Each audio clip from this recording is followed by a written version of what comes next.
There has seldom been a contending team in the CFL that has not played good defense, whether it's coming up with quarterback sacks, stopping opposition offenses when it really counts, or forcing turnovers. Defense, while it may not sell tickets, usually paves the way to success. And tonight, two of the best defensive teams will be on stage. Hamilton meets Toronto on the Canadian Football Network. Neither the Toronto Argonauts or Hamilton Tiger Cats has had the preparation time that the coaching staffs would like for this game at Exhibition Stadium. Al Bruno's Ticats played on Friday, beat Edmonton at home 22-14. Bob Obilovich's Toronto Argonauts played last Thursday way out in Vancouver, beat the Lions 24-12, flew home overnight and started getting ready for this game. So not the full week, Neil, that the coaches love to have. No, and not only did the Argos start getting ready, their first job was to get down to Hamilton and watch the Hamilton Eskimo game. Paulus Baldiston kicks off, and we're underway. Dwight Edwards back to his 8-yard line. And Edwards runs into two Tiger Cats. It is 32. Vernell Quinn, linebacker, one of them, a 24-yard return by Edwards on a 67-yard Baldiston kickoff. And Gilbert Renfro, who threw 4 interceptions all of last year and has 6 already this year, comes out to start at quarterback again for the Argos. Bob, it seems like the quarterbacks throughout the league, and maybe it's more the offensive teams, haven't shown the consistency that the defensive clubs have shown, and that's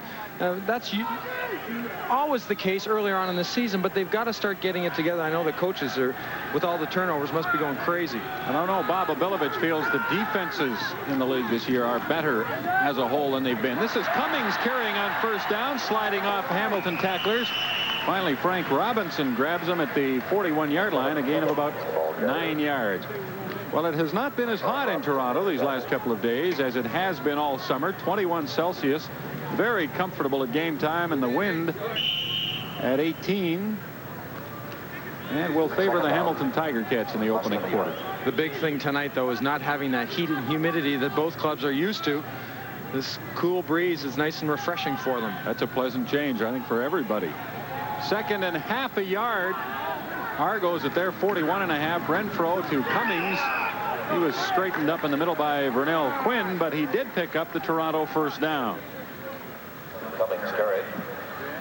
Gilbert Renfro starts at quarterback. Gil Finnerty and Hudson are his running backs. There's the receiving core. You see Cummings in a slot position, but he'll come out of the backfield in a running back formation a lot. And the offensive line, a very good one, has allowed 13 quarterback sacks all season, and that's tied with Hamilton for the best in the CFL. 1st and 10 Argos from their 44. Renfro sprints left. Throws for Jeff Boyd, and he can't get it down at the Hamilton 47-yard line. The Argonaut offense are going to try to mix it up a little bit tonight, not show the Ticats as much straight drop back. I think they feel that they can get both Boyd and the other receivers, Darrell Smith, coming across the formation if they sprint, trying to throw a change up into that Tiger Cat defense. Boyd has caught 12 passes in the last 2 games. He was injured early in the opener in Hamilton and returned 2 games ago and has been very effective. We said earlier on today that Boyd really adds another dimension to this Argonaut team, maybe the receiver that they've been missing. Argos at their 44 with a 2nd and 10, and Gilbert Renfro is going to be called for a time count violation. I don't know, Neil, was he checking off at the line, or did he just take too long to bring them out of the huddle? Often that can be the case. Last week, Joe Farragilli mentioned to me that he likes to see his quarterbacks get out of the huddle with still 14 seconds on the clock. Time count violation. Toronto number 14, 2nd down repeated. When you're out of the huddle that quickly, you have a chance to not only look at the defense, see what they're doing, but maybe change the play if what you have called doesn't look good. So obviously they're a little bit too quick there. Argos have scored a lot of points this year, but they've averaged less than 300 yards a game, just under 300 a game in total offense, and Bob Obilovich simply doesn't think that's good enough. Renfro on 2nd and 15 with flags flying, throws over the middle. Finnerty reaching back, can't make the catch, and Flagel diving can't make the interception.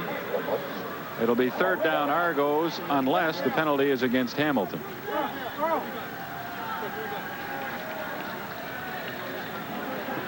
Well, it's not. It's against Toronto for holding. Procedure Toronto 67, decline, 3rd down. Make that procedure, and there's the guilty individual, left tackle Chris Schultz. Just coming out of that 3-point stance a touch early, maybe watching the man over him on defense, reacting to his movement instead of listening to the count. So 3rd down and 15 Argos from their 39. And this is one of the strengths of the Toronto team. Maybe the strength is their kicking game, led by Hank Olesic, and beyond that, special teams, which have been among the best at the top, near the top of the CFL all season long. However, with Winfield fielding that punt and Olesic kicking into the wind, it looks like a no yards penalty is going to put Hamilton in pretty good field position. A 32-yard kick by Olesic. Oh, it's frustrating for players. They go down as a group. You work on it time after time, repetitions in practice, get down and circle the punt returner. You think you're outside the 5 yards, and then all of a sudden.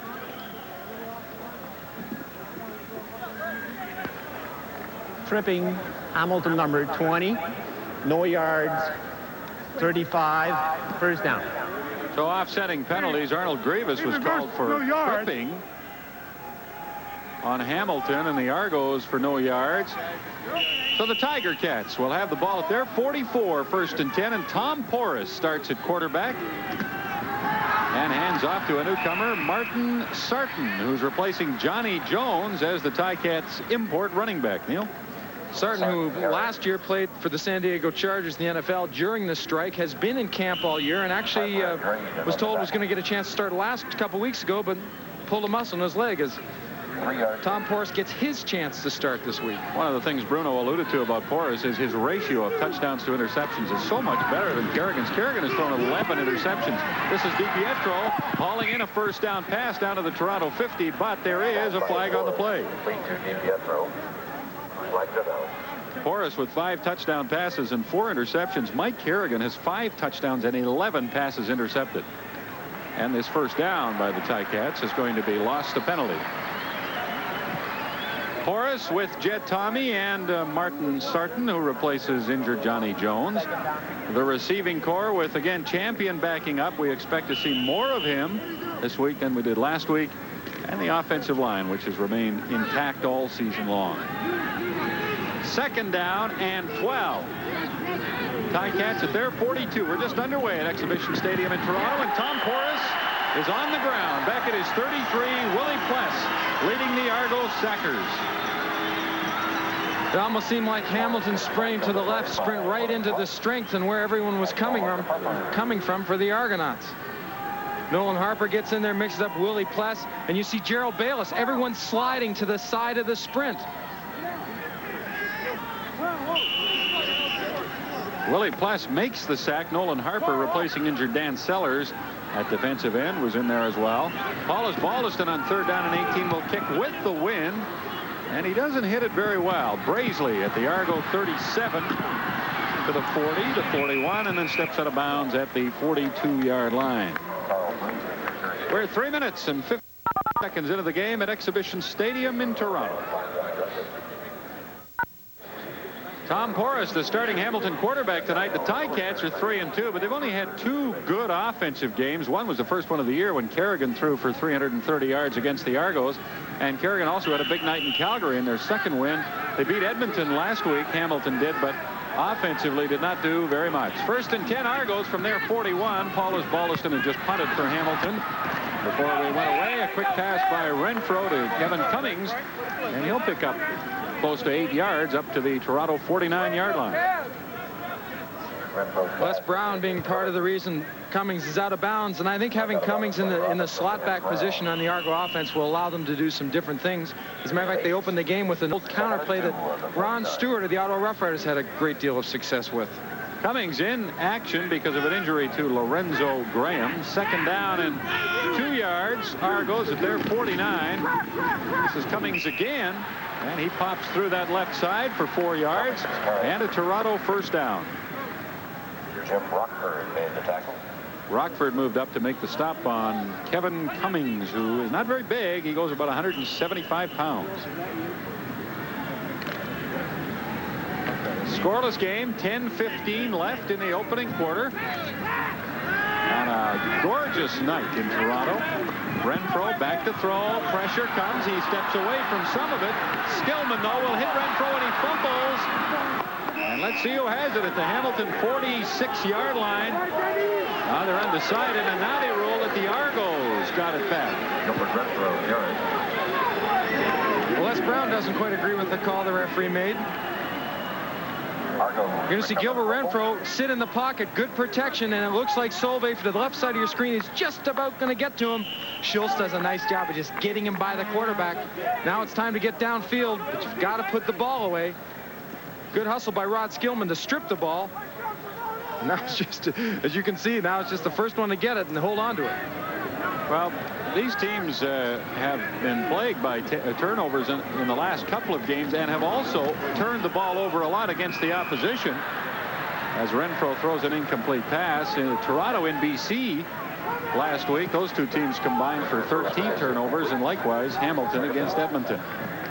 The Ticat defense, and they get to the quarterback as well as any front group in the CFL. Mike Walker was brilliant against the Eskimos. The linebackers with Mike Robinson replacing injured Darryl Corbin in the middle, and Quinn back in action. And there's the secondary with Scott Flegel, now 1-4 on the season. He got his first win of the year last week rather, when Hamilton beat Edmonton. 2nd and 10, Argos from the Hamilton 45. Renfro, and he's picked off.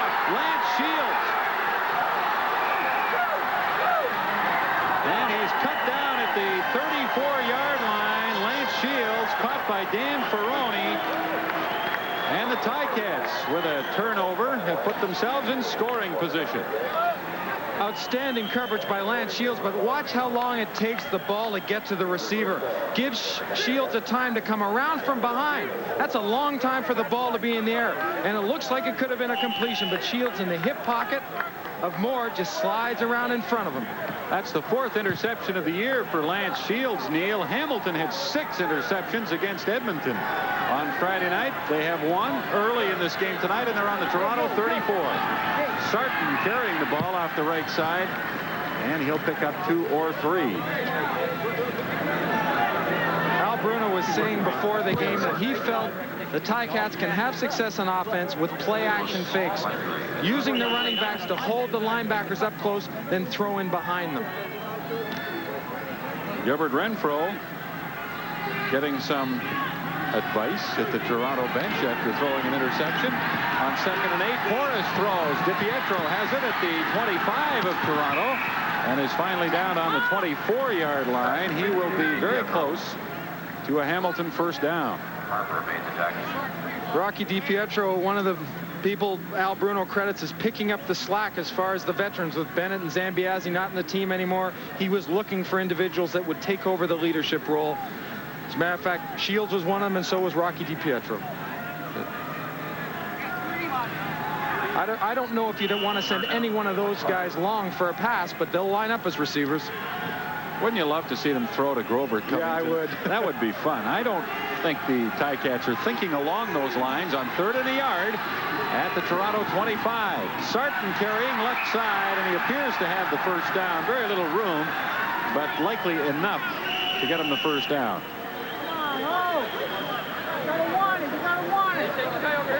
Al Bruno's 5th full season as head coach of the Tiger Cats. He took over in October of 1983 from Bud Riley. They'll measure to see whether or not Hamilton got the first down. And they didn't. The Argonauts force a turnover. Foster's Lager and the Canadian Football Network bringing you the best of the CFL. Well, there's a pretty picture of Exhibition Stadium in Toronto from the OV Skyship, which will be circling the area throughout the evening and giving us shots like that. For the 12th time this season, the Toronto Argonaut defense has taken the ball over on downs, stopping Hamilton on a 3rd and 1. That is a leading total in that category in the CFL. Gil Finnerty carrying on first down, has 4 yards off the right side, but we have a penalty. David Solvay makes the stop.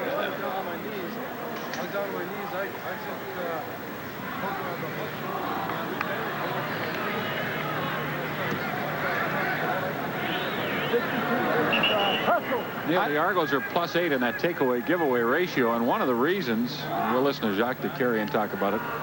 Procedure, Toronto left side of the line, decline, second down. One of the reasons is taking over on downs 12 times. That's incredible. Well, coming off the football is the key, and I think when you break the huddle as an offensive team, there's just absolutely no question that you can come away with the first down, and you do whatever you have to do to get it. Now, whether that was a bad spot or he just Sarton took it for granted that he had the first down, but they had an opportunity, and it's spoiled now. The opportunity set up by Lance Shields. Interception. The Argos are second down and 6 from their 27-yard line. Gilbert Renfro gets the ball off, and Lance Shields has another interception. He flips it back to linebacker Vernell Quinn. Flags are down as Quinn gets to the 14-yard line. Lance Shields has intercepted Gilbert Renfro twice within the span of about 3 minutes here in a scoreless first quarter. Almost seems like Shields was sitting in on some of the meetings the Argonauts were holding this week for offense, because both patterns, you just can't get any better coverage and reaction on the football, and Renfro is obviously seeing something downfield that isn't there.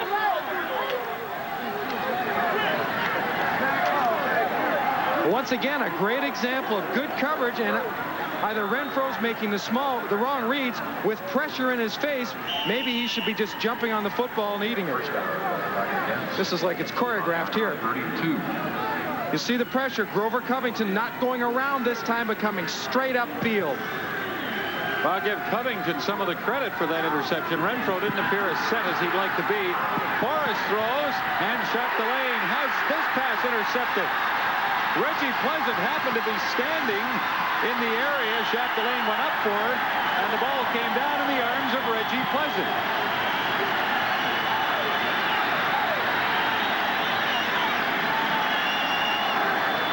Well, I asked Bob Obilovich yesterday, what can he make from all the turnovers that he's seeing, and I don't really think he had an answer. I don't think anybody does, except the defenses are being more aggressive, taking the opportunities and maybe taking some chances, and quarterbacks aren't making the right reads.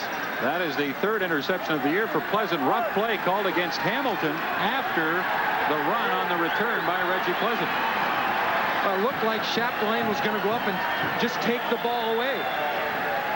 Alert play by Pleasant to keep his eyes on the football and not quit on the play. And John Conjimmy very quickly, we have 6 minutes 15 seconds left in the opening quarter, replaces Gilbert Renfro, who threw 2 interceptions already and just did not look to be sharp at all. Ball in the Argo 45 as Conjimmy drops back and throws for Edwards. This is intercepted by Howard Fields at the Hamilton 45-yard line. There's a penalty flag, but again, I think that came after the interception, so we have yet another turnover in a scoreless first quarter. Darrell Smith of Toronto took an objectionable conduct penalty after the Hamilton interception. Pressure from the outside, and look who it is, number 77, Grover Covington, but Conjimmy just threw the ball behind the receiver. Players are getting more of a workout running on and off the field than they are when they're on the field. You talk about a triple play in baseball being rare. How about interceptions on 3 successive plays in football? That's rare. Here's Jed Tomey with a first down pass from Porras, and he steps out of bounds at the Toronto 38-yard line, and he'll have a gain of 17 yards.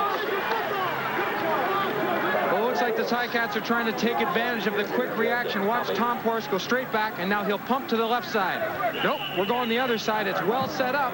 That flow, there's only one left, and that's Landry. Good block on Landry. Tommy takes it up the sidelines. And he got to the 33, not the 38, so that's a 22-yard gain for the Ticats. No score, 5:25 left first quarter. Hamilton first and 10, Toronto 33. Martin Sarton with the ball, and he gets down to the 30-yard line. Well, you have a hard time trying to figure out what to make of what's going on the field, sitting back going, what's going wrong? It all worked in practice the week prior, and of course, maybe that's the thing. They didn't have a lot of time to prepare. Some might still be tired. Well, the 2 defenses here, Neil, are getting used to picking the ball off. Toronto had 5 in their game last week. Hamilton picked off 6 against Edmonton as DiPietro catches a second down pass from Porras and gets down to the Argo 16-yard line. 14-yard gain and a Hamilton first down. Al Bruno suggested that Rocky DiPietro might have a big game today because he runs underneath patterns so well, little delays and across the middle. In that last situation, all the linebackers are blitzing. Great protection by the offensive line. Allows Rocky to go out, wait a second, then come across the formation. What the Argos do on defense is they surrender quite a few yards, but they don't give up a lot of points. Let's see if they stiffen here. From the 16, Porras is under pressure, and he will run, but he won't outrun Willie Pless, who brings him out aggressively at the Toronto 13-yard line. Not many do outrun Willie Pless. No, that's right. He has outstanding speed, and one of the leaders on that Toronto defensive team, which has a front that is anchored by Gerald Bayless, who's had some injury problems, and Harper replacing the injured Sellers. The linebackers with Landry, Pless, and Moen. Solid all in the secondary. Delorier, the former Eskimo, still coming back from a knee problem but getting stronger all the time. Porras in the end zone for Steve Stapler on 2nd down and 7. That goes no good.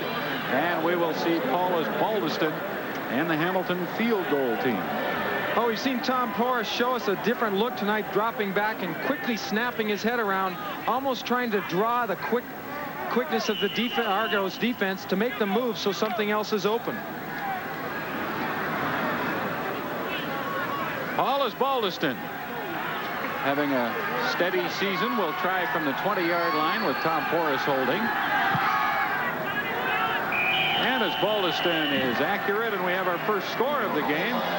The Hamilton Tiger Cats capitalize finally on a turnover. They've had 3 interceptions already in the first quarter, and they get 3 points off of Lance Shields' 2nd interception of the game. A 20-yard field goal by Baldiston, and it came at the 11:21 mark in the opening quarter. Bob, you said just a few minutes ago that the Argonaut defense has given up some yards, but when they get real close to their goal line and you back them into a corner, they seem to toughen up, because not a lot of teams have gotten into the end zone against this Argonaut defense this year. Well, that's again, Neil, where you look at statistics and you wonder how a team can be 4-1, allowing 400 yards a game in offense, which is what that's total offense, not net. But the Argos bend but don't break, to use an old cliche about a defense. Here's Cummings on a 1st down carry from the Toronto 35, and he finds very little room. Well, you know, there's been some talk the last few days about this rivalry, Hamilton-Toronto. These teams so close, Neil. Is it as intense as ever? Well, we've seen a couple of roughing penalties, an objectionable conduct penalty already in this first quarter. I think the players feel that it is. Well, I think it goes back. As soon as you become an Argonaut or a Ticat, one of the things you talk about as a team is, look, down the road we've got a big game, and it almost turns into a chippy situation. 2nd down and, well, close to 10. Argos from their 35. Kangemi, Skillman, and Walker sack Kangemi back at the 22-yard line. Well, the players will get into the film room tomorrow, and I think, though, Rod Skillman will be credited with the sack. I think that sack should go downfield. Great job of coverage by the secondary, because you'll see Kangemi lots of time, but no one comes open. And finally, the persistence of both Walker and Skillman close in and take Kangemi down. But the credit goes to that secondary and the linebackers. And that would be Rod Skillman's 6th sack of the year. Mike Walker has 8 to lead the CFL, and Grover Covington has chipped in with 5. 3rd down and long. Argos as Olesic hits a good high punt. Winfield at the 39. And he can't find any room, so he hits the dirt at the 42-yard line. While he hits the artificial turf. Rod Skillman chooses to wear those glasses. You see a lot of people in racket sports, racquetball and squash, wear that type of goggle. Some of the others are going with the shield. Skillman's been a steady player, Neil. He had 8 sacks last year, 9 the year before. This is his 5th year, but I think he's having his best year as a Hamilton Ticat. And you put him together with Mike Walker and Covington, that's pretty good. And then Sauve, the Canadian on that line, who's a solid player.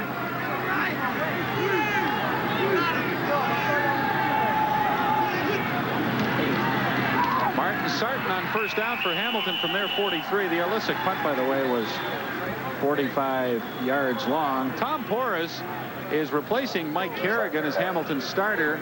Kerrigan started all their games up to now and started their season. And it's interesting how the quarterback situations have changed since the beginning of the season. 5 teams have different starters now than what they started the regular season with. 5 out of 8. That is a high percentage. Lots of flux at that very important position. And Forrest was nearly picked off by Landry. And Landry, as you can see, feels he should have been. The tank Landry just reads what the quarterback's doing, but he'll be coming in from the bottom of the screen. He's reading the quarterback. That's his responsibility. Mirror the quarterback. If Forrest sprints out to that side in this coverage, that's what I'm going to do. And it led him right to the receiver. Paulus Baldiston, his first kick just above his season average. 3rd down and 7 Ticats at their 45. And as Baldiston gets a pretty good kickoff. Pernell Moore on the run at the 25, evades the first tackler, gets up the sideline, and is knocked out of bounds at the 38-yard line of the Argos. 1:02 left. First quarter, it's 3-0 Hamilton. That was a 40-yard punt by his Baldiston, and Moore brought it back 13 yards. John Kangemi is the one who got an opportunity the last time these two teams met at Ivor Wynne Stadium to bring the Argos closer to a potential win, and they fell short. He had great success, and one of the reasons he did is because of his mobility, and we might see him start to run a little bit more. He came through for over 200 yards in that season opener when he replaced Renfro. Kerrigan warming up again at the Hamilton bench. So will he replace Forrest, who's been replacing him throughout the season? Forrest the starter tonight. Kangemi's first down pass falls incomplete, and penalty flags abound.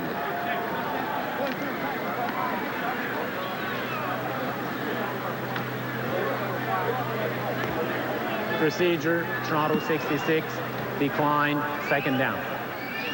Bottom of your screen, Kelvin Prunster. When he had those feet humping, he was ready to pass block just a little bit too early. He was ready, wasn't he?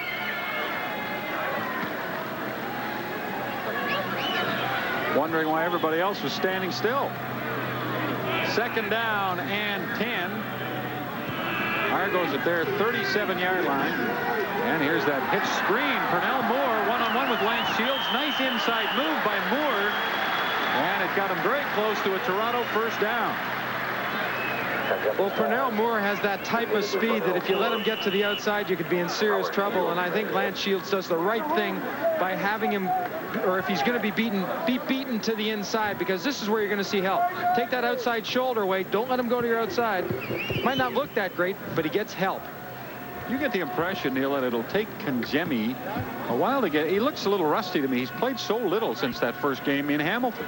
Well, it's one thing to throw the ball in practice and in warm up and all that kind of stuff, but it's another thing to get in a game and see when the halfback comes up to the line of scrimmage what kind of blitz and what kind of defense you're going to face. And there's only one thing or way to solve it, and that's get in a football game and experience it. And see Gilbert Renfro writing down the plays. The offense will run, and then in turn he will write down the defense that play faced and the success it had. Toronto did get a first down at their 47 after the measurement.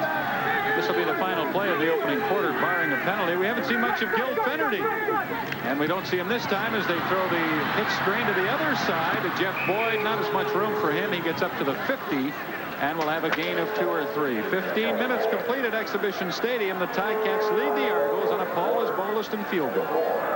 There is the OB Skyship slowly circling Exhibition Stadium in Toronto and giving us this view.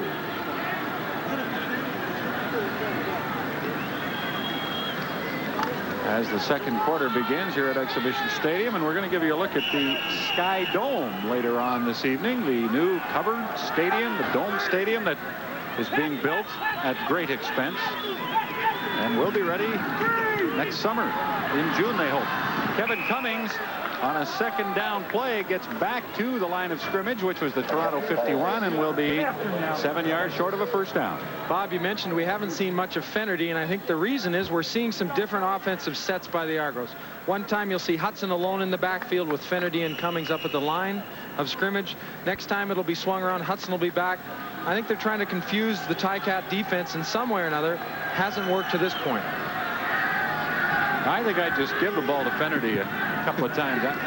He's carried it once.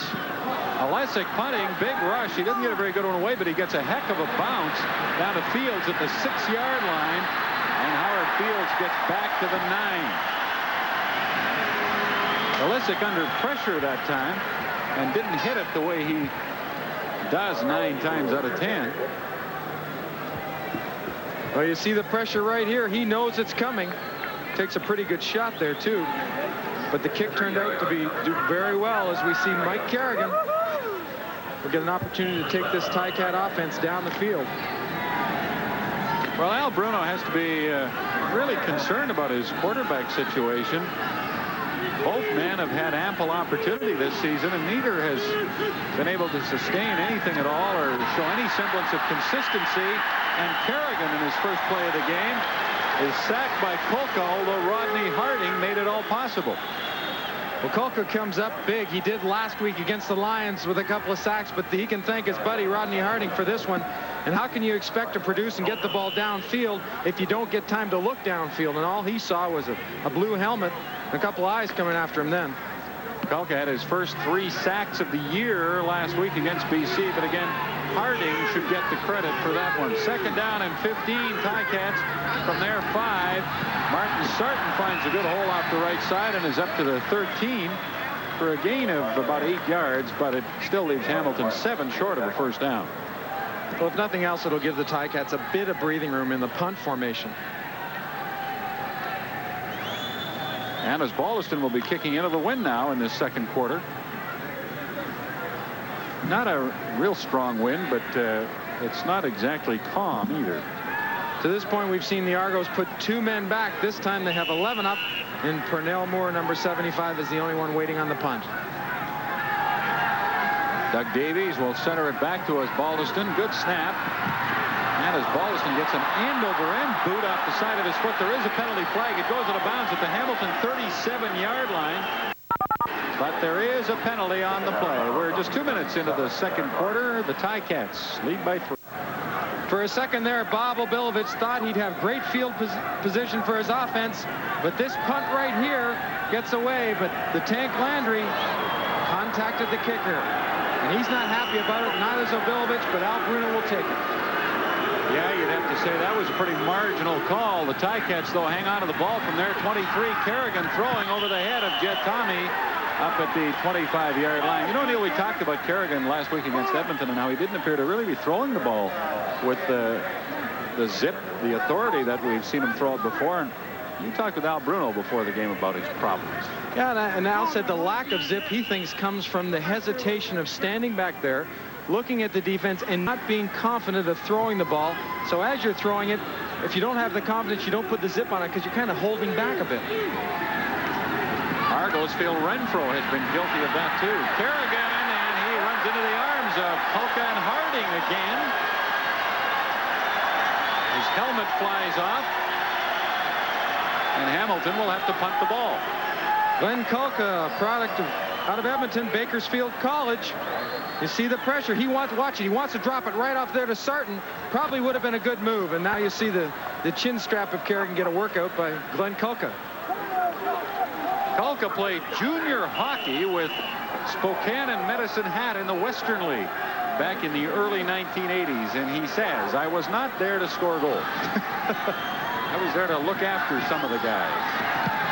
Broke his hand 4 times playing hockey and turned to football. As Balliston's kick, Pernell Moore at the 45 of Hamilton tries to turn the corner and driven out of bounds at the 42. So the Argos trailing 3-0 with 12:04 left in the second quarter. Have good field position after a 29-yard as Balliston punt and an 8-yard return. There is the Sky Dome, the Dome Stadium that they're building in Toronto that will replace Exhibition Stadium as the home of the Argos and the Toronto Blue Jays. Scheduled to be completed in June of next year, but they've already had some delays because of strikes, and the cost has really gone out of sight. It was supposed to cost about $150 million, and now they say it'll be closer to $450. Dwight Edwards, and the ball is knocked away by Les Brown down at the 7-yard line. Excellent defensive work by Les Brown. Discussions on the sidelines. I fucked up. I thought if he's over the nose and he comes around outside, you come inside. I go first, inside. Yeah, whoever goes. Talking about the stunts, you can see the reactions. If he crosses your face and goes inside, react and go back outside, because you can't give up a lane. Got to cover all the field. I don't know if I change anything with the Argos. They've been all over the Hamilton quarterbacks in these last few minutes. Kangemi on 2nd and 10 from the Hamilton 42. Throws. Jeff Boyd goes up high to bring it down at the 22. He's to the 21. And a 21-yard gain.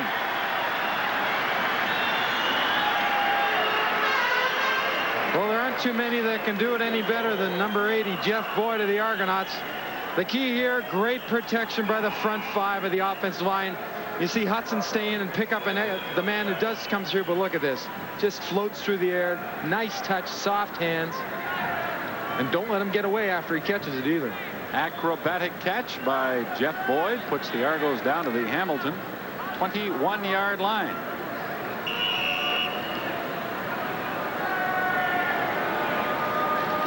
First down, Argos.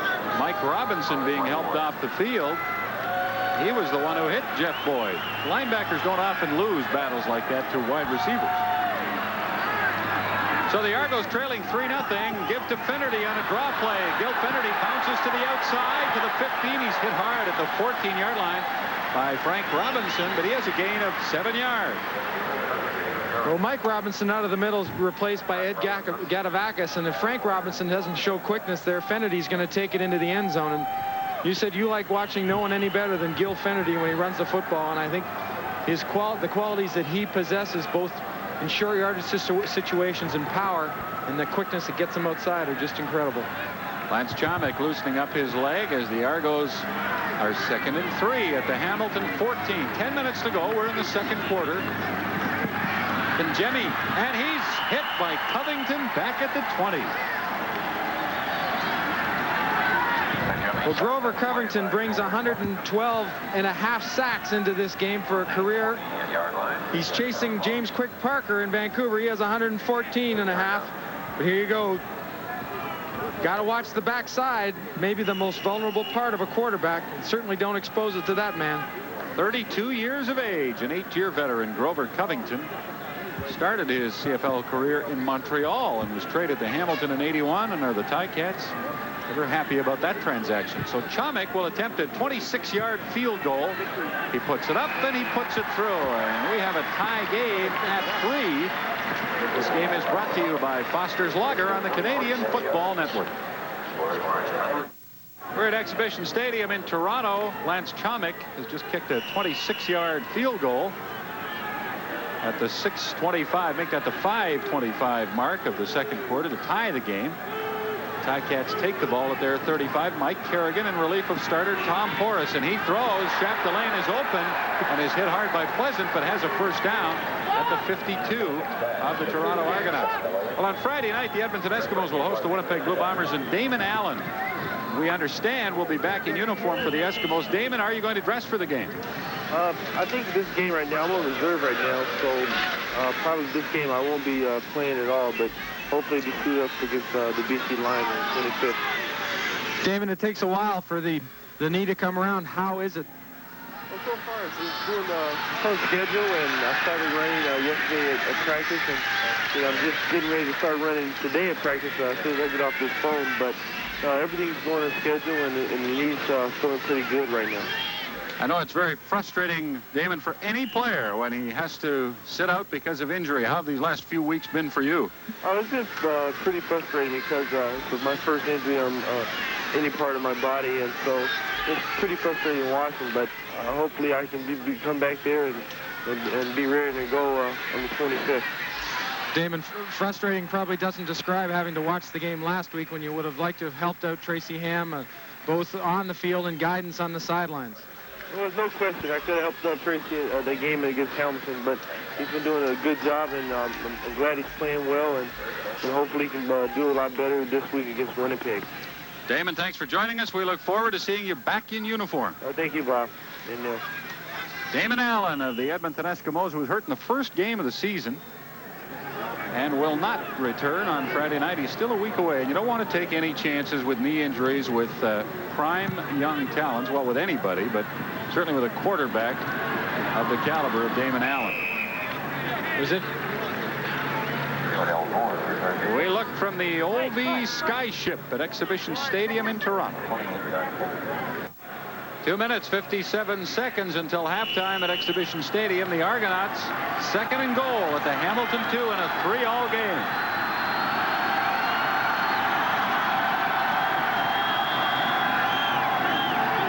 Kangemi fumbles the snap from center, gets it back, fumbles it into the end zone, and the Hamilton Tiger Cats have recovered. Interesting situation. Does Kangemi get over the line before he fumbles? Because it certainly looked like he had the momentum to get him over, and you're going to get a great view right here.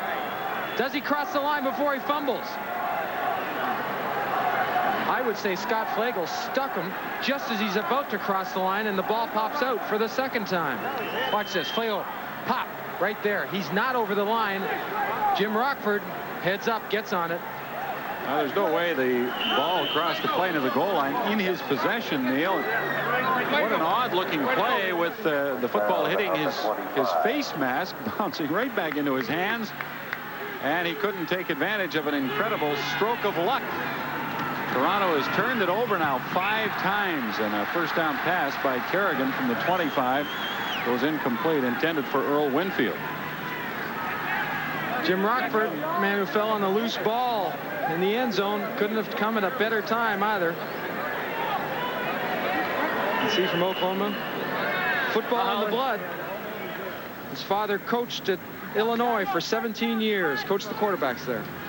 We talked at the start of the show about 2 of the best defensive teams in the league here this evening, and they are strutting their stuff. A 3-all game as Rocky DiPietro, did he catch it? No, they rule an incompletion. Lauren Delorier thought it was maybe a catch and a fumble. He wishes it was, but it is ruled an incomplete pass. Well, Lou Delorier, great acquisition for the Argonauts. Played for a couple years in Edmonton and was on his way to possibly being one of the best safeties that played. But look at this. Great instinct and jump to the football. Lays a shot on DiPietro. Well, the fans don't like the call, but DiPietro, in bringing the ball down, Neil, did not appear to have full control of it. As a matter of fact, it looked like it was slipping out of his hands as Delorier hit him. I think it was a good call as Paulus Baldiston lines up to punt the football away. Delorier coming back from knee surgery 2 years ago, and there was thought that he might not even play again, but with a lot of hard work in the offseason, playing a lot of basketball, he's got his mobility back, and he doesn't seem to be carrying that leg as much as he did earlier on in the season. 3, third down repeated. Ticats have taken a time count violation as Baldiston noticed that they didn't have enough players on the field, so he took the penalty and will line up to punt again. Delorier was acquired by Edmonton from BC in the James Quick Parker trade a few years ago. Third down and 20. Hamilton from their 15, only 1 man back to receive the punt. And as Baldiston gets a good one off, Pernell Moore has to retreat to his 51. And he's thrown back even further by Frank Robinson. That is outstanding downfield special teams work. And the Ticats, who are in a bit of a hole, get a good punt and outstanding coverage with 2:20 left in the first half.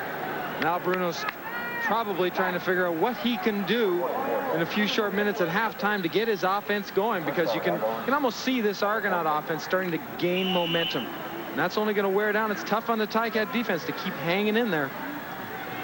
Well, the Argo offense looked good in its last possession, Neil, but then Kangemi fumbled into the end zone from the 2. He's back to pass now, and down he goes. Rod Skillman sacks him back at the 41. Kangemi had lots of time to get rid of the ball, but couldn't do so for whatever reason, and Skillman eventually got through.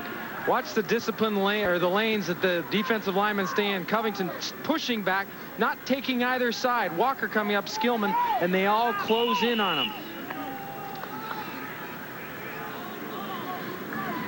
Skillman and Napier-Kowski, Walker and Covington up front right now. Skillman having a good night. Second down for the Argos. About 17 to go. From there, 41.5. Draw play to Finnerty. And he breaks it up to the 47. He'll have a 5-yard gain. But the Argos are still more than 10 yards short of a first down. And with 1:55 left in the first half, a 3-3 game, Toronto will punt. Toronto at 4-1 and Hamilton 3-2. And I don't need to tell you the significance of the game if you keep those standings in mind. But I will say the Argos could really take command of the Eastern Conference, Neil, if they could win this game tonight.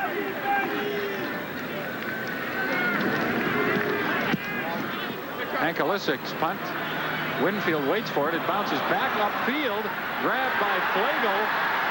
And he's to the 40 of Hamilton. Flagel hoping to draw a no yards penalty, but didn't.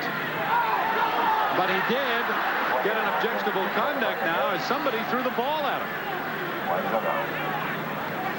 Well, after he got up, Flagel stood up and held the ball in his hands, and it looked like Landry tried to knock it out of his hands, and then Flagel tossed it back at his helmet, and then it just something else happened after that. Yeah, he knows. It's easy to walk away. Objectionable conduct. Toronto 26.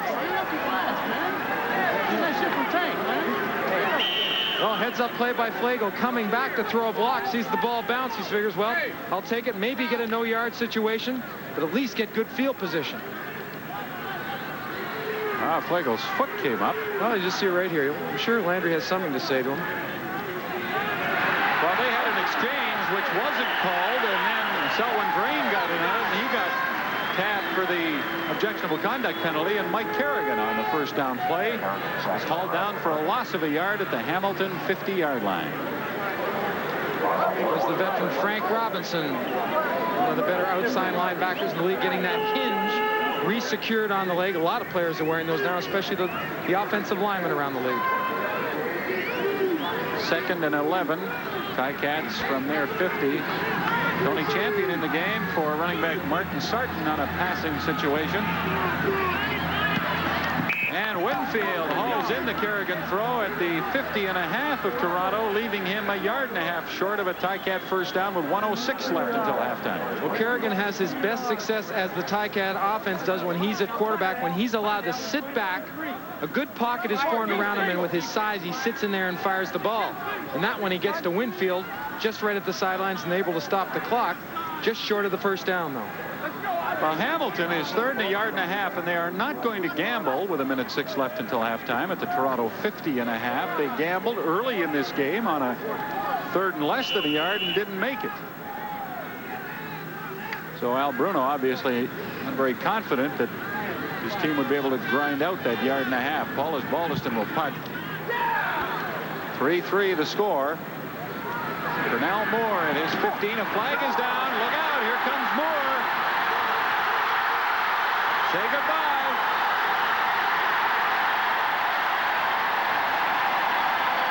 But there is a flag.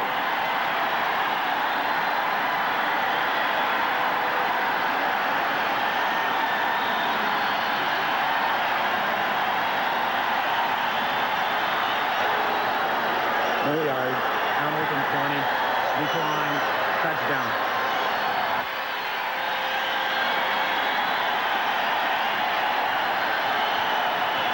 Even when they come a little bit too close in the no yards, looks like they've got him corralled. But watch this. Just explodes upfield.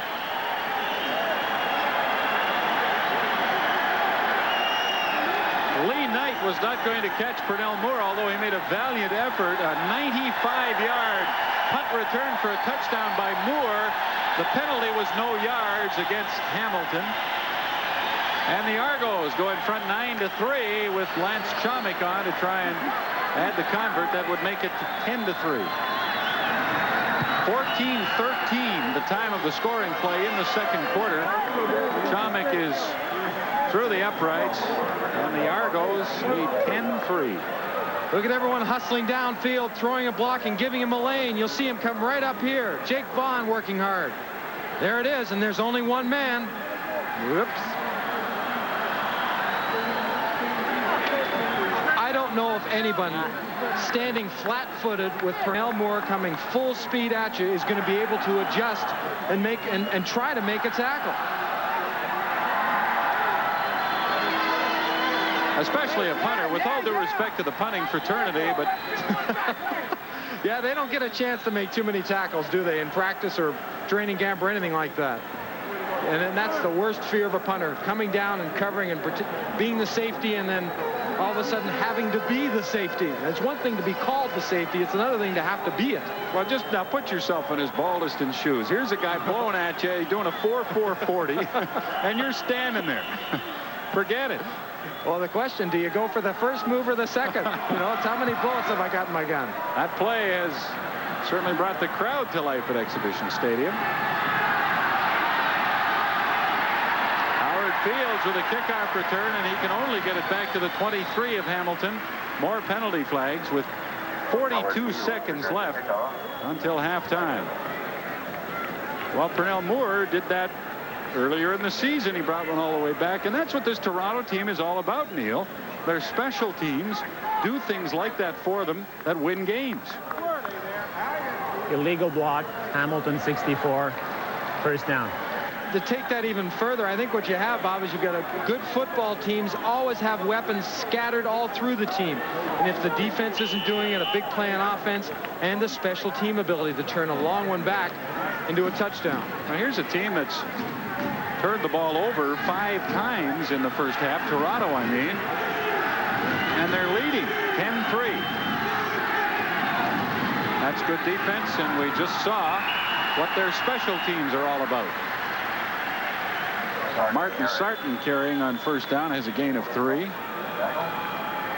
Well, I've been dying to say it all night. Martin Sarton is starting at running back for Hamilton. There, I got it out of the way. I feel better, don't you? I do. I feel better.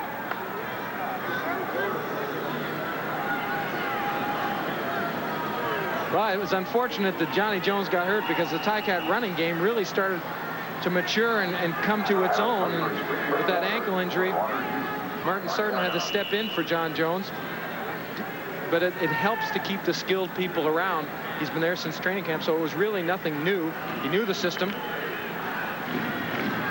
But he has not run the ball very effectively tonight, and again, that's been a Hamilton problem all year, the running game. The clock is running. It's down to 25 seconds as the Ticats are 2nd and 7 at their 11-yard line.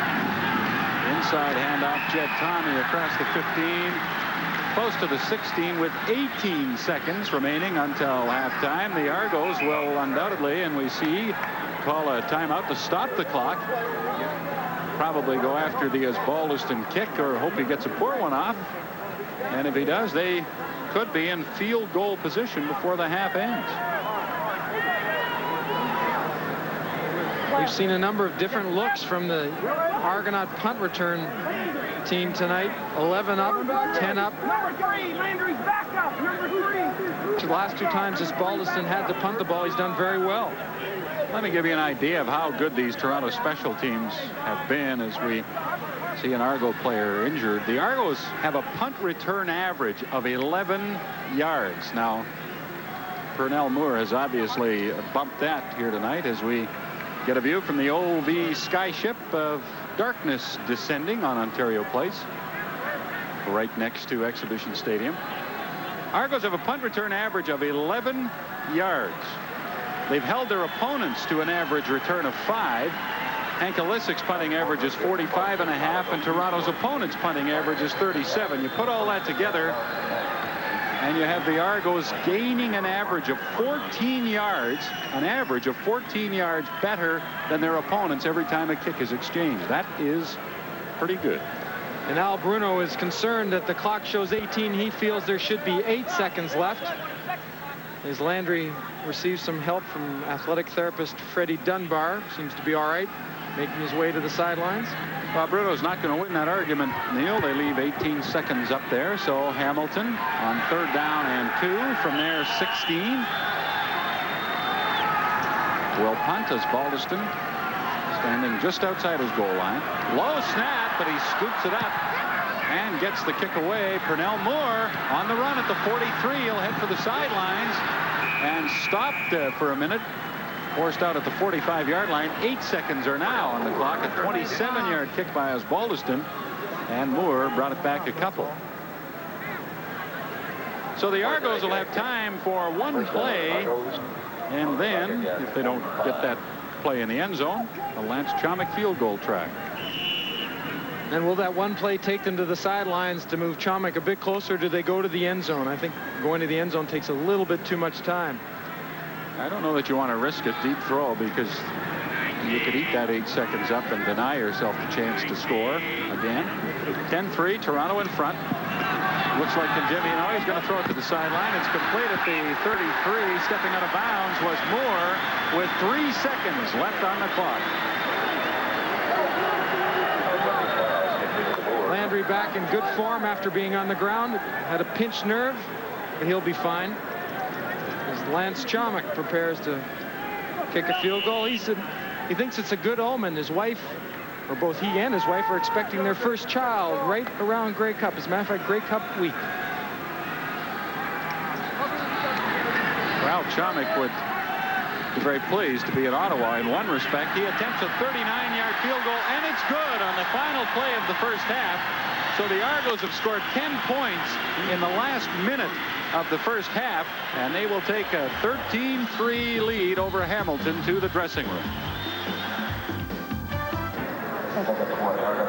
Now, boy, it's hot out here. Especially when you're on every team. Hi, y'all. Love you, T.O. Even in the cool weather, all the way to the cup. a little bit of extra oxygen never hurt anybody.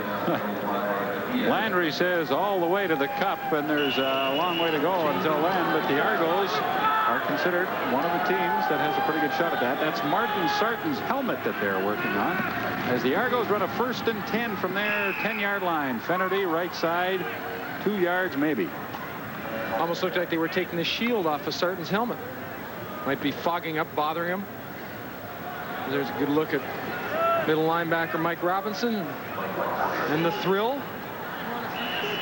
We wondered how that Hamilton linebacking core would stand up tonight, Neil, with Corbin injured and Robinson playing in the middle, but they played well defensively. Gil Fennerty has more yards rushing than the Hamilton Tiger Cats do. On 2nd down and 8, Jimmy throws. Darrell Smith up at the 23-yard line, his first catch of the night, and that gives Toronto a 1st down. And Darrell Smith has not been happy. He doesn't think he's getting the ball enough. And there's a good look at that shield that was taken off of Martin Sarton's helmet. And Darrell Smith, I hope he never has to wear one. Darrell Smith was a little concerned this week, wondering why he wasn't getting the ball thrown to him more. Caught one pass against the BC Lions last week. No. Got the coaches together and say, look, is it something I said or something I can do to catch a few more? And Bob Obilovich's response was, there's only one football, which receivers over the years have heard from coaches. From the 23, Fennerty carrying the ball, gets away from Flegel, and just about breaks Rockford's tackle. Had he, you could have added many more yards onto that run. As it was, he picked up 14. Well, it's one thing to have to concern yourself to tackle someone straight on as he gives the old signal. That was a good job of blocking in the up front, as the last person that got a hand on him was Jim Rockford, and looks like he hurt that hand. Here's a good example of how difficult it is to tackle from the side or from behind. Good block right there. He kicks it out. Flegel gets a chance. Nope. Boy, he's tough to get a hold of, isn't he? Just. Oh, and he was close to breaking Rockford's tackle. Gil Fennerty, 2nd year in the CFL, the 2nd of what should be an outstanding career.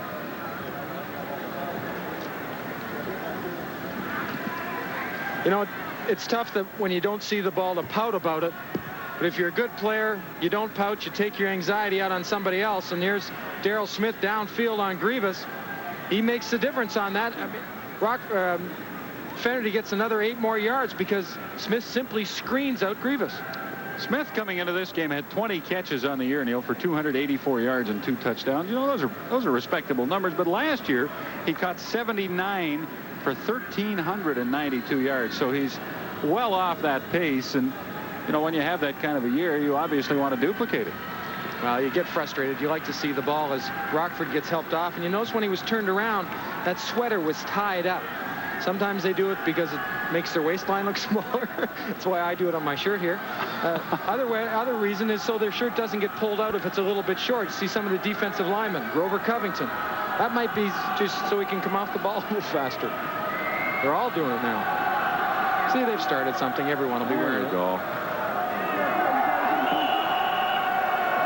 Lance Chomick warming up Hank Olisic at the Toronto bench. 5:50 left, third quarter. Toronto leading Hamilton 13-4. The Argos with the ball at their 37-yard line with a 1st and 10. And Kajemi goes long for Jeff Boyd. He makes the catch, and he's down to the 25. Still on his feet at the 20, spins away, and he's to the 15 of Hamilton.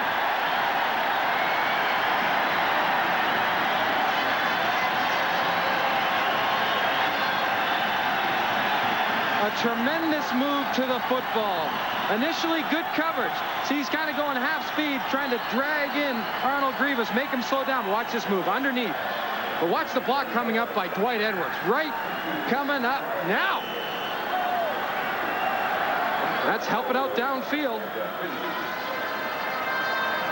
Well, we've said it before. Receivers don't often get a chance to throw blocks like that in the open field. That was a 58-yard gain. Edwards took advantage of it, and the Argos are at the Hamilton 15, and Finnerty has the ball, but he doesn't find any room through the middle. Vernell Quinn, one of the Ticats, there to meet him. Jeff Boyd with 4 more catches tonight, and doing for the Argos, Neil, exactly what they wanted him to do when they traded for him. Well, as good as a lot of the defensive backs are in the league, and facing receivers like Jeff Boyd, you can have great coverage, but sometimes that's just not enough. A good case just that last time. Arnold Grievous looked like and probably felt like he had Boyd covered. 2nd down and 9 for the Argos from the Hamilton 14. And Kajemi's pass for Smith was nearly picked off by a diving Scott Flagel. And it looked like maybe Kajemi expected Smith to keep running, Neil, and he stopped a little bit short. Well, Mike Robinson in the middle linebacker spot, you will see, won't turn his head. Now, he's going to go to an area in the field to stop penetration. See, you'll see Robinson isn't even looking. He's watching Smith. He doesn't want to let him cross his face.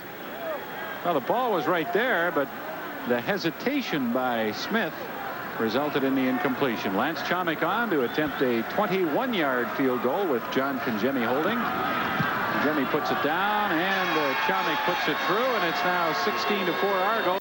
CFL game is brought to you by Foster's Lager. We're at the Canadian National Exhibition in Toronto, and the exhibition is starting in a couple of days. Too bad we're not going to be here, Neil, because I just love those wild rides. You like getting out there, the front car, you're a thrill seeker, that's why. Keep me away from the vicinity, please. 3:45 left in the third quarter. Toronto leading Hamilton 16-4 after a Chomick field goal. This is an Olisic kickoff to Fields at the 15. And he stopped at the 30. Cummings made the tackle. And again, what a job the Argonauts have done covering kicks, kickoffs, and punts. Well, it's just strictly a discipline as staying onside is, and don't come in, no illegal procedure, and making sure you're on the field. And coaches realize it's 1/3 of the football game. You better take care of it and make sure everyone knows what they're doing. Jim Rockford, injured just a few minutes ago, may not return to the game. Ticats need some offense. Porras finds Winfield up at the 40. Reggie Pleasant stares him down while Don Moen moves over to lay a pretty good hit on Earl Winfield, but Winfield picks up a Hamilton first down. Winfield has been a little bit nicked and injured as the season's gone on. You see, he's almost like he's laboring, but runs a sharp, crisp pattern. Now turns inside. Watch Reggie Pleasant. All right, I'll stand here and look at you all day because I know Don Moen's coming from behind. Winfield comes wide left with Tony Champion. The Ticats anxious to get Champion the ball and really work him in. He's quite a threat, but they just haven't been able to get it to him tonight or last week against Edmonton. This is Martin Sarton on a first down run, and he'll pick up 3 on the play as the Ticats continue to try and establish that ground game, but continue to meet with frustration. Well, if it goes the way Al Bruno wanted to, the running game would be working, because I said earlier in the game that play action pass is so important for the Tiger Cats, so he says, and if you can't run the game, your play action pass doesn't mean anything. Well, and they have not been able to get the running game going to any extent. Horace rolling out on second down and finds Winfield. Good throw, good catch at the Toronto 47-yard line. 2:10 left, third quarter. The Argos leading 16-4. Horace on the run. You see the blocks on the line of scrimmage. Number 58, Jason Riley, pulling out, give him some protection. He's got some zip on the ball. Winfield catches the ball away with his hands. That's how you get away from the pass rush, is to sprint out. I'm a little surprised we haven't seen more sprinting from both teams. Horace this time in the pocket, looks for DiPietro, and it goes off DiPietro's hands at the Toronto 40. It looked like a very catchable football. Well, Rocky DiPietro's had a couple of very close calls tonight. One real good shot by Laurent Delaurier. Have to look behind for the football. That's a scary thing for a receiver, especially when he knows the defensive back is very close. Lloyd Fairbanks in on the offensive line at right guard for Hamilton. Ralph Scholz is out as Porras drops back to pass, and he screens it to Martin Sarton, and he's to the 44 of Toronto. That's only a gain of 3, and it'll leave Hamilton with 3rd and 7.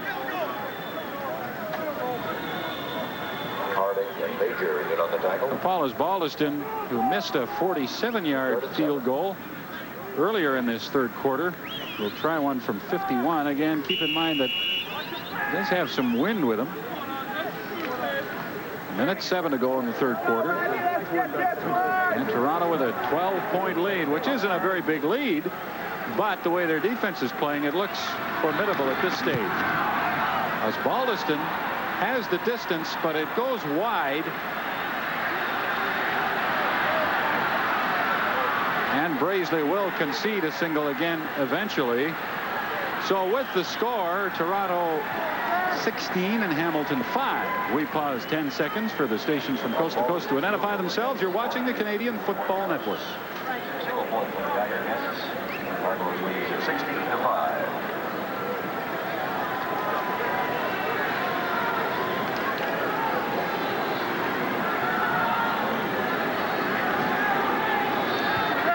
.18, the time of that single by Paulus Baldiston on a wide 51-yard field goal. Toronto 16, Hamilton 5, and the Argos get the ball at the last point of scrimmage following the single, which is their 44-yard line. John Kinjay took over at quarterback from Gilbert Renfro in the first quarter after Renfro threw 2 interceptions and looked generally like he was not going to have a very good night. Gil Pennerty on a first down run has 6 off the right side as he really starts to establish himself, Neil, in this game. Well, all you have to do is give him an opportunity. You'll see he'll have to follow Chris Schultz. He's coming along the line. Pick up your offensive lineman. Take the gap that he goes upfield on. See, he's just going to push his way, or power his way is a better word, to another 4 or 5 extra yards. Well, Vernell Quinn rode on the shoulders of Finnerty for the last 3 yards of that run. Second down, Argos at their 50. They have about 4 yards to go. Kangemi, quick pass to Darrell Smith. He's open. He's to the 50, to the 45, down to the Hamilton 42. There is a penalty flag.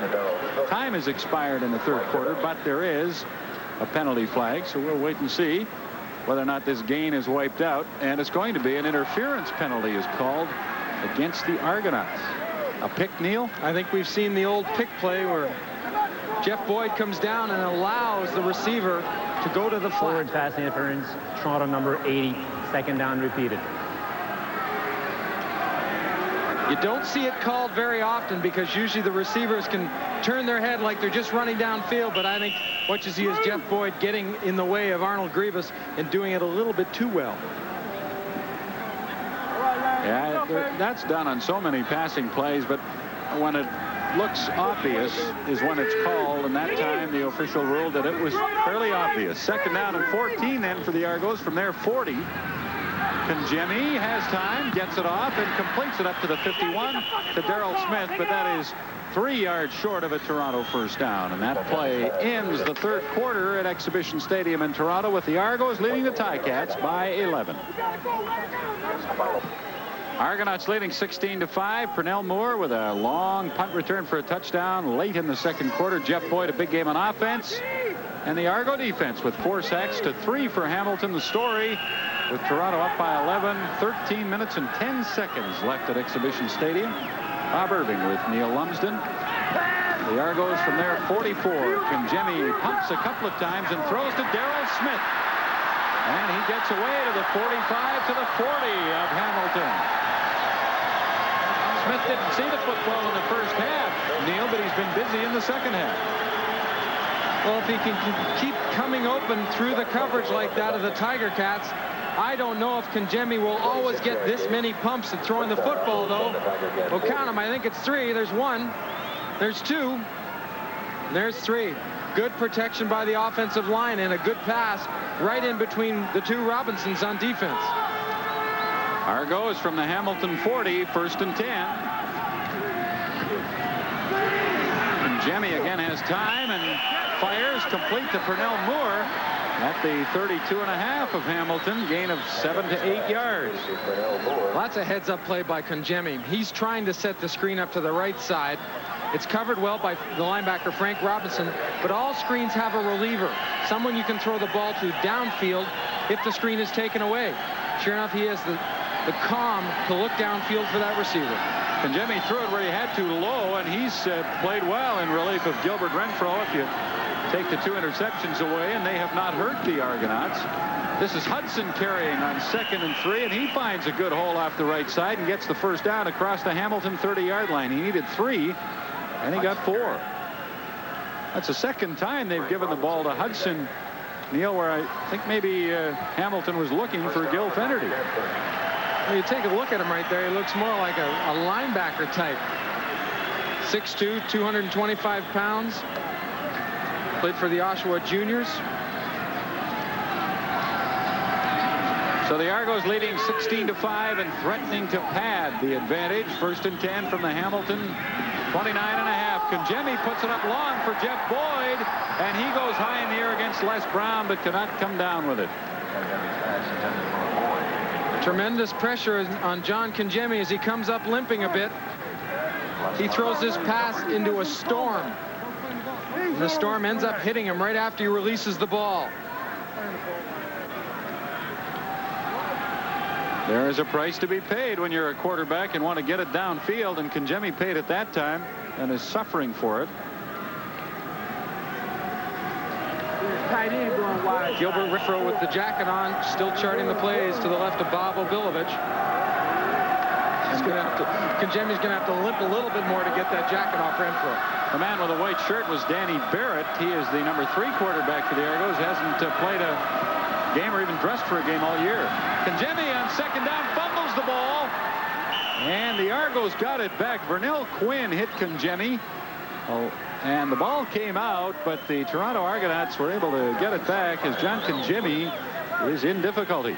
Yeah, he's having a hard time getting up, and Vernell Quinn has had a couple of big plays, a big hit on Hudson, and watch him come free on the right-hand side. The ball pops loose, but is picked up by Dan Ferrone.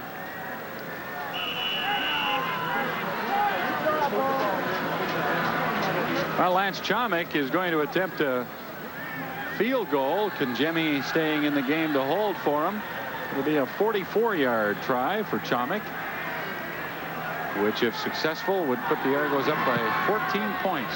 It's long enough, but it's wide to the right. Chomick misses to the right, and Les Brown, he's going to bring it out of the end zone now. Les Brown out to the 7 or 8 yard line. I'm not sure about that one, but we'll take a break with 9 minutes and 56 seconds left in the fourth quarter.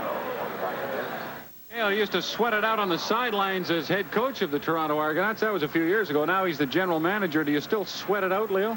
I think I sweat it out more now that I'm up in the stands watching things, but our defense has really played well tonight, and that kind of took a little bit of the lean off of me tonight, Neil. And yet you don't, I mean, it's an 11-point lead. You don't feel secure yet, do you?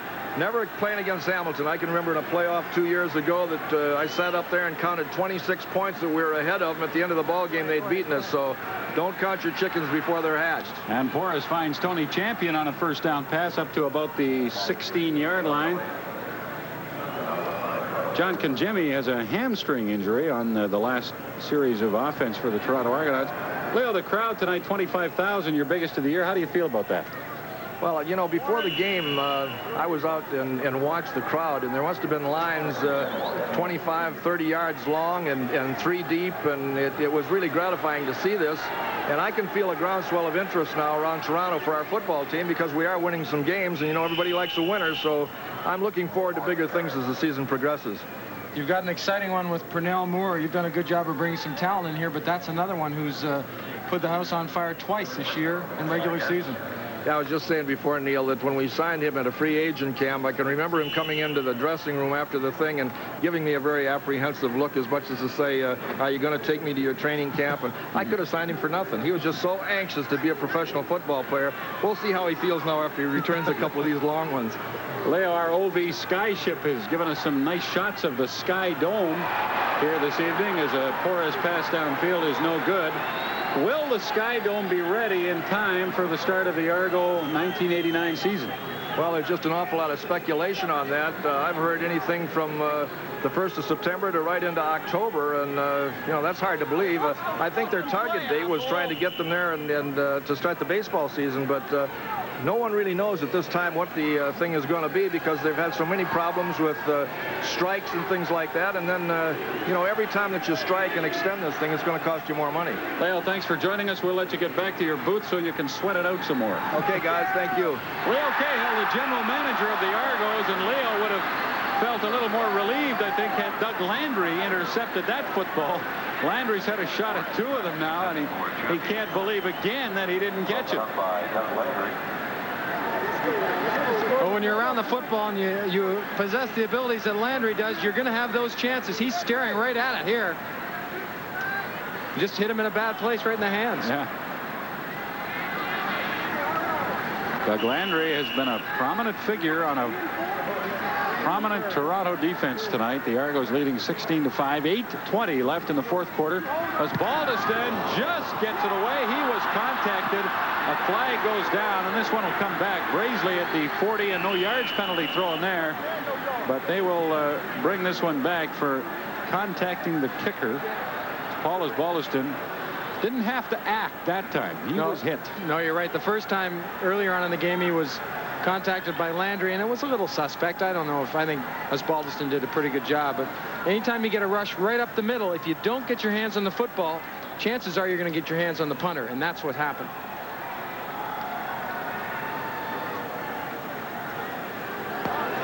Contacting the kicker, Toronto 99. No yards wave, bounce back rule, first down. Here comes the pressure right up the pipe. See, at least when you're coming across the football, you can lay out to where the ball's going to be. When you come up the middle, as Bayless is right here, and you got people coming in from the sides, there's a good chance you're going to hit him or be knocked into him. Well, the no yards penalty was waived, and the contacting the kicker gives Hamilton a first down at their 29-yard line. 8 minutes left in the 4th quarter. Toronto leading 16-5. Tom Porras and Mike Kerrigan, who played in the 2nd quarter, have both had trouble moving the ball against that Toronto defense, and Delorier has an interception at the Hamilton 35-yard line.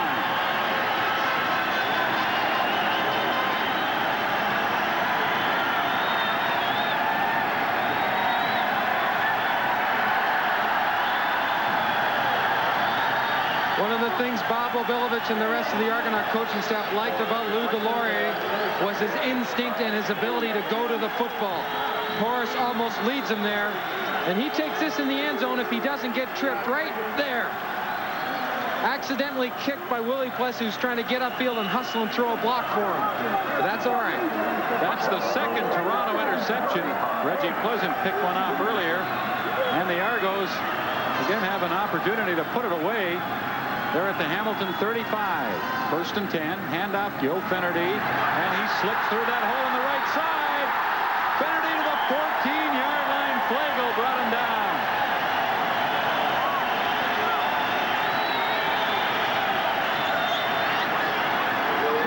You've got to like the smile. A misdirection. He waits. Schultz is going to come around, but the quick blocking. Look at him get upfield. Watch this move here.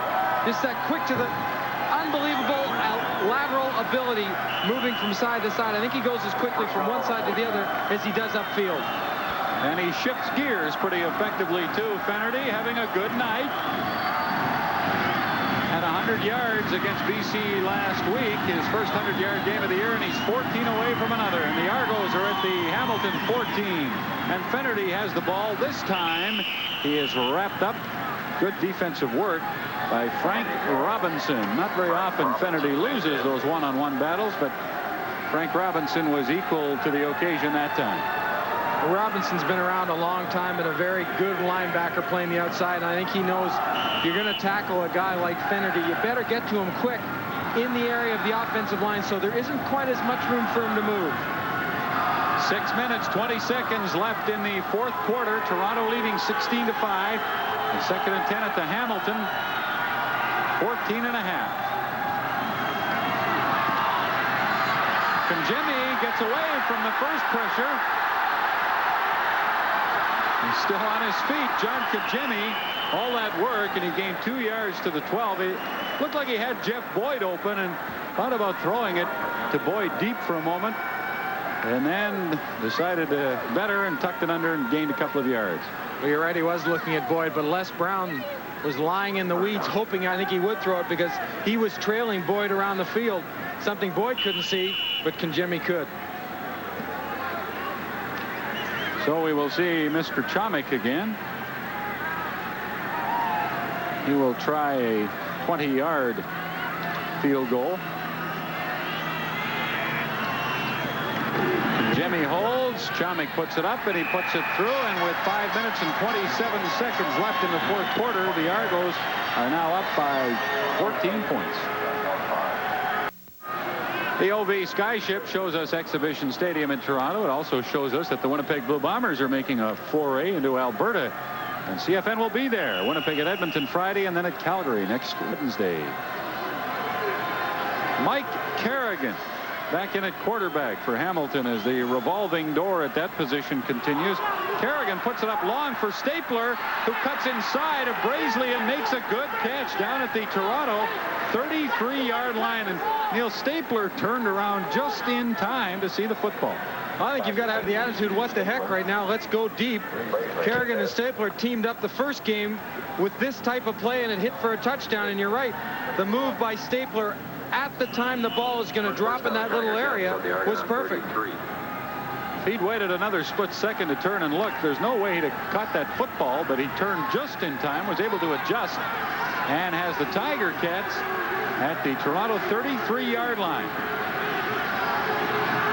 Kerrigan hits screen. Stapler with a football, and he won't be able to get much out of that. He's to the 29 for a gain of 4. Willie Pless leading the Toronto tacklers. I don't think there's any question in the Ticats' mind that they're coming out throwing the football. They're going with one running back behind the quarterback, Martin Sarton, and they've injected Tony Champion, and you just see him right there, number 87. So they'll be going with 5 receivers.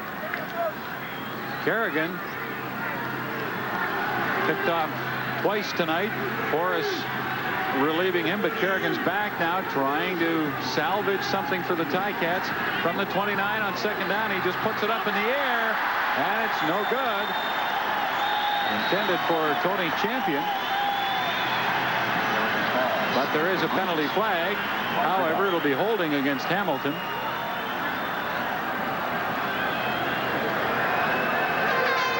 And Al Bruno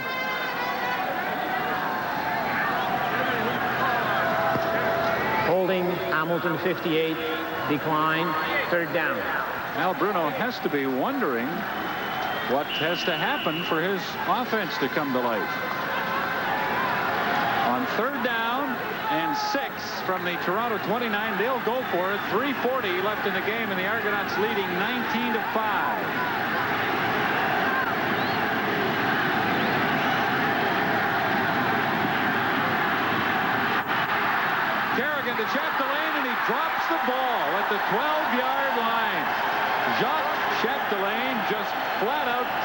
football, and he is steamed with himself. I think that's a little bit mild when you say he's steamed. Kerrigan does the right thing and releases upfield, seeing that maybe the first down, to get to it, he can run. But watch Chapdelaine move through the middle of the screen. He works his way and finds an open spot, but simply snaps that head around, looking for the end zone a little bit too soon. Yes, we are! Yes, we are! We're number one! 5-1, baby! Well, that drop pass by Chapdelaine pretty well puts the lid on it for the Argos with 3 minutes and 10 seconds left. And Toronto enjoying a 19-5 lead. Had Hamilton been able to go in and score there, it would have been very, very interesting. You'd have to think that the Argonauts are going to run the football as plays being stopped with Chris Schultz going down.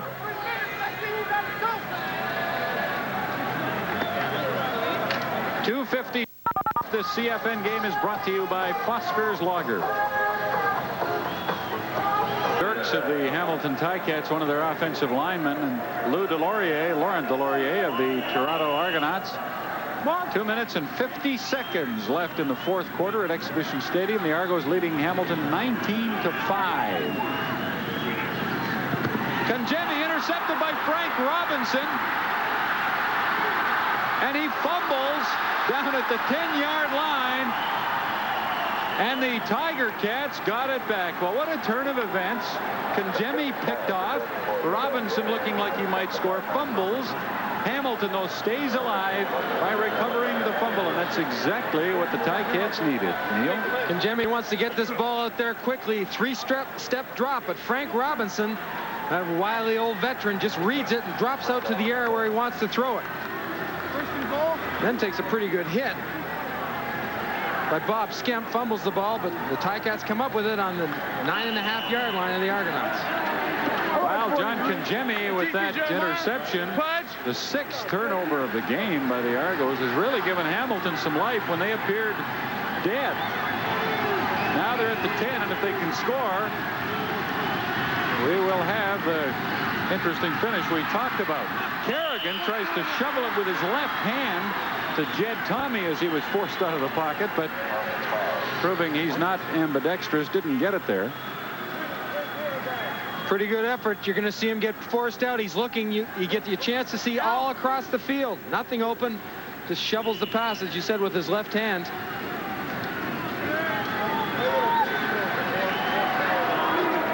John Congemi was just picked off by Frank Robinson. Ticats second down and goal to go just inside the Toronto 10-yard line. By Kerrigan, throws, and it's dropped by Winfield. Winfield had it right there, and he couldn't squeeze the football. And now Bruno can't believe it. Chapdelaine a couple of minutes ago, and now Winfield. Watch Winfield release to the outside. Now he's going to come back in. Kerrigan is now starting to move. He's going to go back against the flow and find that spot. Can't blame anyone on that one, but looking in the mirror. I talked earlier about the Hamilton quarterbacks needing to get hot. The receivers need to catch the ball. Now it's 3rd and goal. Ticats from just inside the Toronto 9. 2:21 left. Kerrigan deep in the end zone for Stapler. Knocked away at the last minute. Good defensive play by Selwyn Drain.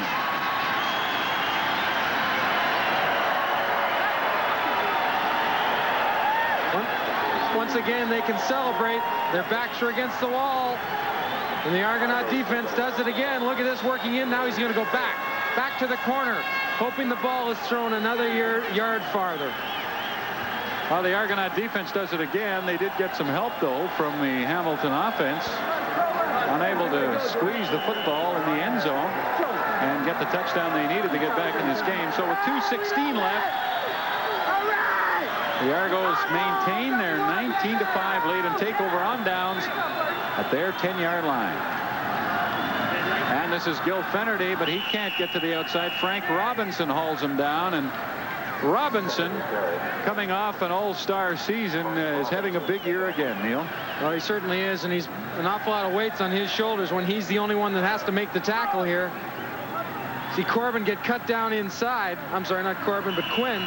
Frank Robinson just anticipates and goes up and fills the hole, and I would think now, once the first tackle or the initial tackle is made, look for the secondary people for the Tiger Cats stripping the ball. The clock is running. It's down to 2 minutes left in the fourth quarter. Toronto leading by 14. Second and 10 from their 10. Conjemi sprinting out. And he'll throw it over the middle. Completes it to Darrell Smith up at the 22. Mike Robinson was all over him. But Conjemi threw a strike. And that's a Toronto first down. And the Argonauts will now be able to probably grind out most of the time remaining.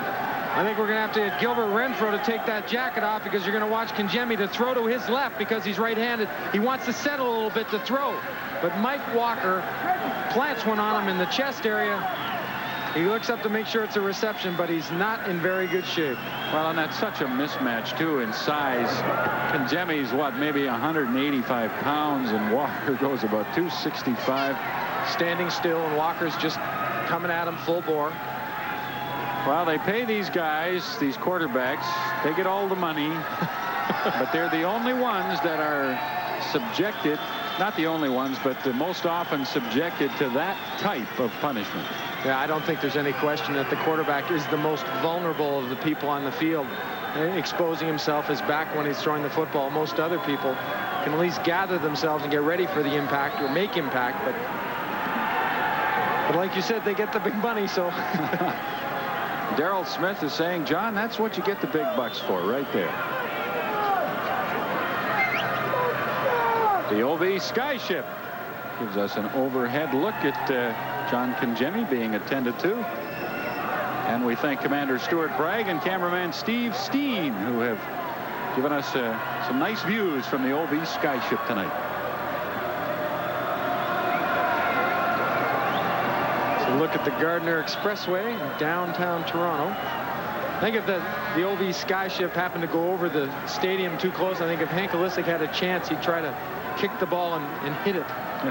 Like trying to hit the roof of the dome. Well, he's had some success doing that. I know he's hit the speaker at Commonwealth Stadium, and speaking of hits, that's not a speaker under that. The hit is made by Walker, and the recipient is John Conjemi.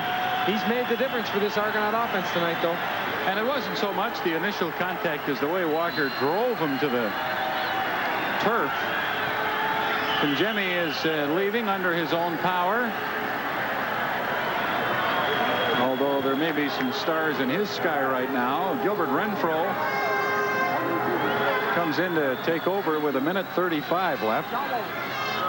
And the Argos leading 19-5. Gil Fenerty, big opening. That'll put him over 100 yards. He's up to the 39-yard line of the Argos. That was a gain of 16 yards. Well, a counter play that really turns into a quick hitter. It's the fun of the game right now for the Argonauts. The offensive linemen get to tee off. But watch this. He gets upfield. This time, Robinson doesn't get a hand on it, but even blocking downfield can be tough. Dwight Edwards takes the forearm from Fenerty. And the 103 tonight gives Fenerty 445 yards on the season. 1:05 left. Fenerty with the toss. And Frank Robinson is there to meet him as he crosses the 40 to the 41, a gain of a couple. Dr. Jackson of the Argonaut medical staff taking a closer look at John Conjemi.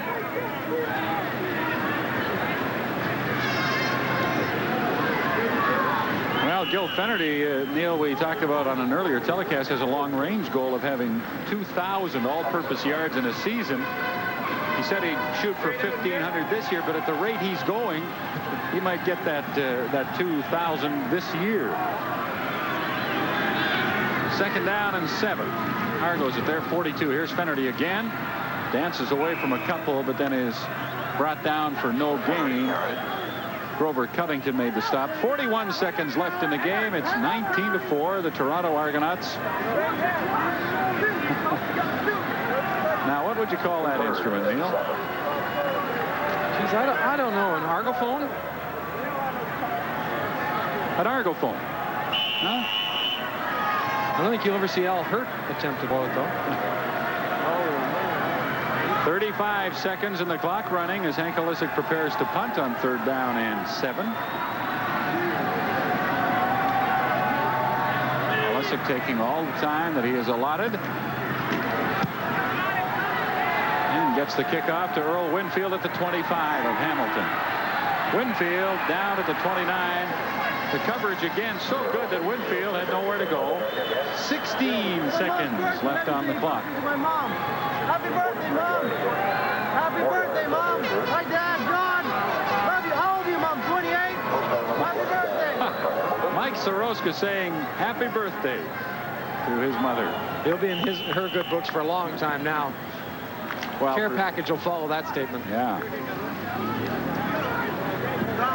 Time has just about run out on the Hamilton Tiger Cats.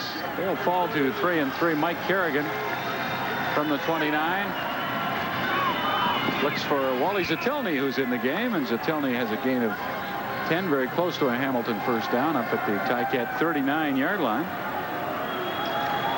11 seconds left on the clock.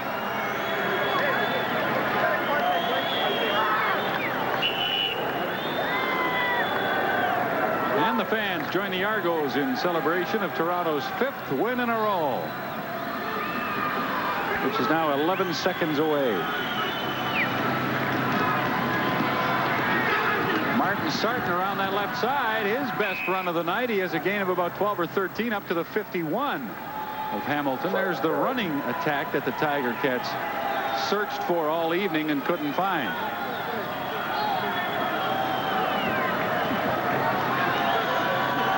That covers the proceedings tonight, doesn't it? Yeah. That says it. This will be the last play, barring a penalty. The pass for Stapler and a diving catch, a good one for a 10 or 11-yard gain. And that brings it to a close. The Toronto Argonauts use defense and special teams for the most part in carving out a 19-5 win over the Hamilton Tiger Cats. Their 5th straight. They are now 5-1.